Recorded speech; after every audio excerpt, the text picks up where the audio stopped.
Le suspense aura donc duré jusqu'au bout. Pour garder sa place en Ligue 2, le Nîmes Olympique se sera donc battu sur le terrain jusqu'à réaliser ce qui ne s'était jamais fait. Mais la partie n'était pas finie. La DNCG, grand comptable de la Ligue de football professionnel, avait annoncé la rétrogradation administrative du club. C'était le 16 mars dernier. Motif ? Le déficit annoncé de l'association Nîmes Olympique, l'autre structure du club. Obligation était donc faite pour Jean-Louis Gazot, le président de la SASP qui gère la partie professionnelle du club, et pour Frédéric Sigal, le président de l'association, de trouver un terrain d'entente avant ce jeudi 11 juin.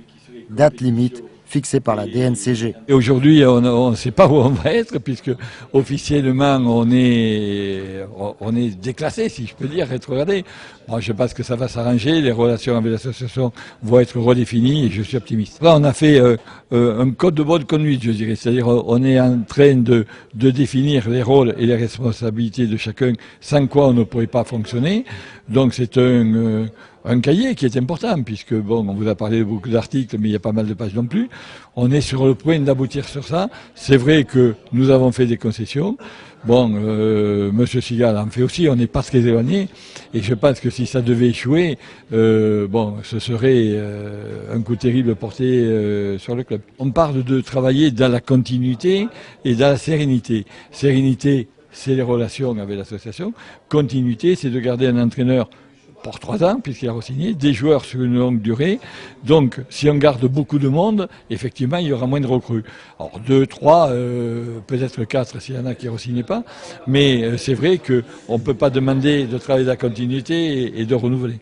Relations apaisées avec l'association et travail dans la continuité, voilà les engagements d'un Nîmes Olympique nouvelle manière qui aspire à se donner un nouvel élan. Une continuité qui commence par la stabilité du staff. La première année, l'objectif était de monter, la seconde année était le maintien. Alors si on peut faire mieux et moins dans la douleur, on ne va pas s'en priver, c'est une évidence. Mais voilà, ça a été réalisé, c'était l'essentiel. Et voilà, donc la première année, il a fallu reconstruire. La deuxième année, parce que le national a sa particularité de ne pouvoir faire signer que des joueurs 1 an, il a fallu encore reconstruire un petit peu. Aujourd'hui, il faut s'installer tranquillement dans la continuité. Et je pense que le coach, pour ça, a pris une orientation qui est bonne, qui est sage, et on va essayer de la suivre. Ça veut dire pas de recrutement accéléré, que vous allez vous donner le temps d'attendre. Le premier recrutement, c'est les joueurs qui ont joué cette année, comme on l'a dit. C'est d'essayer effectivement de garder l'état d'esprit qui a été mis en place et qui a fait ses preuves. Et puis ensuite de le complémentariser inévitablement si on n'arrive pas à tomber sur des accords avec tout le monde. Ce soir, le président Jean-Louis Gazot s'est montré optimiste sur un accord entre les deux structures du club, la société et l'association. Sauf nouveau coup de théâtre, Nîmes Olympique sera bien en Ligue 2 la saison prochaine.